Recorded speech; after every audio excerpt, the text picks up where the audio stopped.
What is up, YouTube? And today we have some big news in terms of some events that are coming back. Actually, some fan favorites are showing up in Etheria Restart in the next week, actually this week.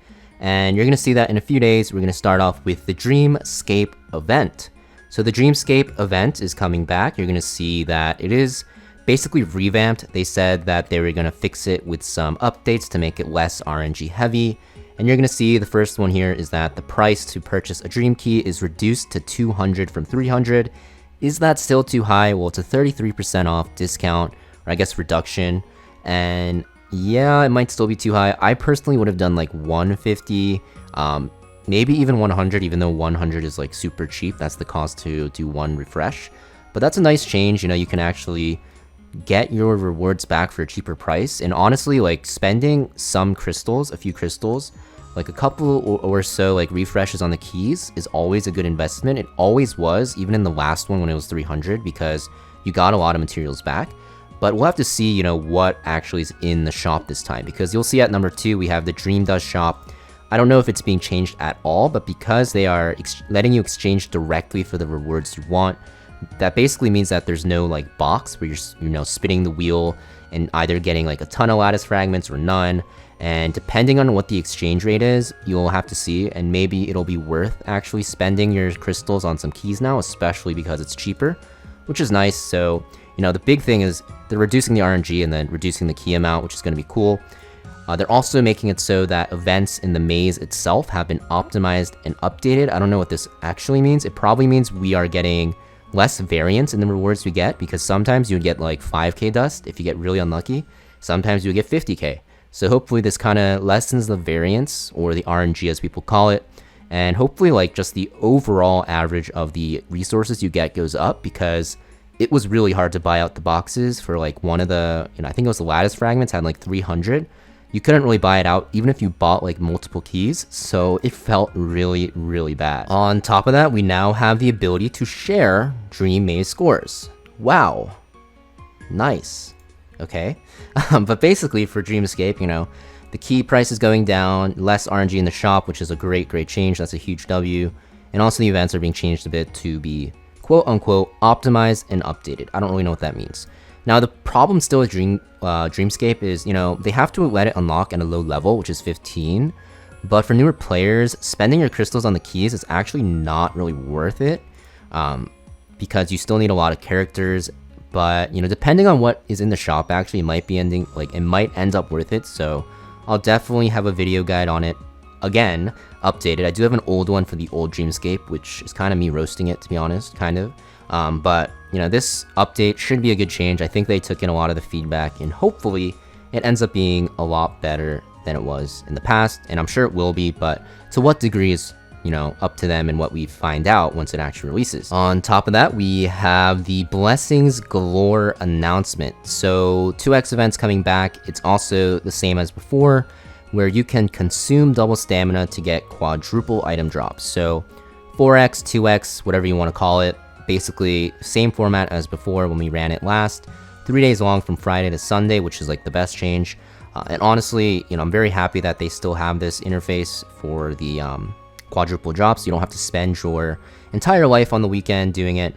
But the 2x is going to be for investigation, threshold, and GP outposts. So no shells once again.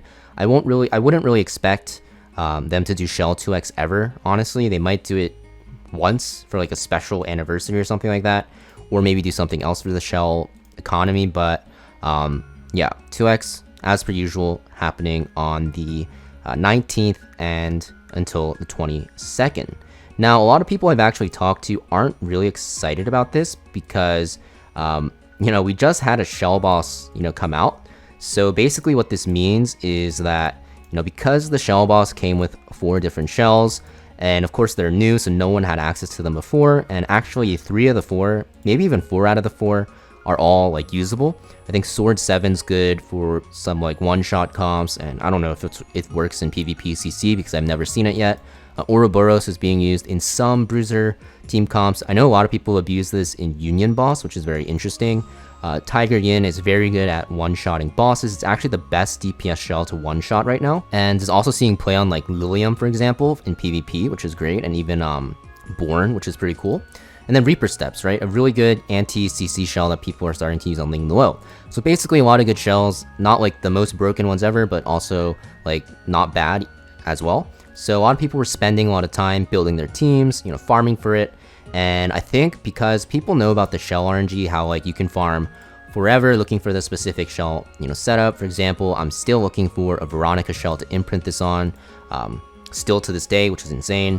Because they know like it can take forever. I think a lot of people wanted to rush into the new shells, and I know a lot of people that spent a lot of stabilizers to do it, especially because the shells are new and a lot of people want to test it out. But more importantly, like the RTA season is ending in about what's it called, 8 days from now. So if you're trying to get like mythic or something like that, you know, people are really spending their stabilizers, especially on shells, because it's the biggest boost to get that, you know, oomph they need to actually, you know, get to mythic or just go as high as they want.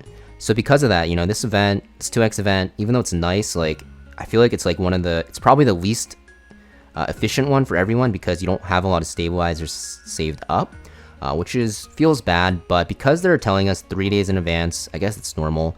What we can start doing is, starting from next reset, what I'm gonna do personally is just max refresh with gems and just overcap my stamina until the event starts. That way, even though I only have 5 stabilizers, I will have a decent amount of energy to burn through, so I can get some value out of this event. But yeah, that's a 2x event that is coming. On top of that, we have a surprise Wishbinder event. So this is happening like 1 month after the last one, and maybe like a month and a week, like so 5 weeks. And I feel like that is so soon, like so sudden, especially because we literally just had a banner for Nymphonial and Batsby right after this. So I don't know if anyone has summons really saved up, right?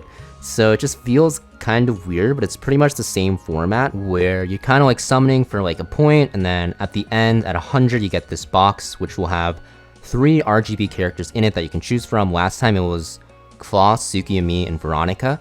And then at 200, you get a lattice, and there's other rewards. Now, in terms of if it's exactly the same, and if like the characters are even the same, or if like the characters rotated to different ones, or if the rewards got updated, no one really knows. But yeah, I mean, the Wishbinder event's coming back. Honestly, I don't really know if anyone really has a lot of summons saved up. I'm sure a lot of you guys do, but I know a lot of people that don't, even more people that don't, because we just had Nymphonial and Batsby banner, and then, you know, the summon shop was resetting, so people started summoning to get the points for the summon shop for the lattice. And for me personally, if we look at my account, let's see how many summons I have. So I have 25 summons, so yeah, it's pretty bad. And the reason why is because, you know, for me, I like to buy the perfect lattice every single time this comes around, and I did actually pre-summon to get the 3k to get it for the next restock. But the thing is, like, I actually did not expect, I don't think anyone expected this Wishbinder event to come right before the game releases in Asia. So yeah, I'm not really too certain if the timing is that great, but for people that have summons saved up, good for you. If the units change out, you know, I'd be really happy about it, because I think they really should. Doing the same Wishbinder event, which would have like, what, the same units and stuff like that 2 times in a row, would make no sense at all. What I would want to see is, like, you know, we had Kloss last time, we had Tsukiyami, and we had Veronica. What I would want to see is, like, actually, like, good PvP units this time, because last time it was PvE focused. Or even, like, DPS units would be fine for PvE players. Probably for, like, the new players coming back, like, Giada would be good. If they do, like, a red unit for PvE, what would you even do? There's no red units to use. Maybe, like, Chloros or, like, Hellkid, I guess. And then for, like, a green unit, instead of Kloss, you can do maybe Fushu or Rolmoka, probably it would be. Or even Freya. And if they do, like, the PvP, like, route, it would probably be, like, Holden, Tiamat, and Rahu as, like, the 3 RGBs, because they're, like, the top tier bruisers. Which I think if they did that, everyone would be, like, super ecstatic about it. So I hope they do that, because it would be good PR. But we'll have to see. So yeah, that is pretty much the events that are coming to the game and then in the following week, or no, this week actually, in a few days. So I'm pretty excited. Let me know in the comments down below what you guys think about it and what characters you'd want to see from the Wishbinder event. And I will see you guys next video.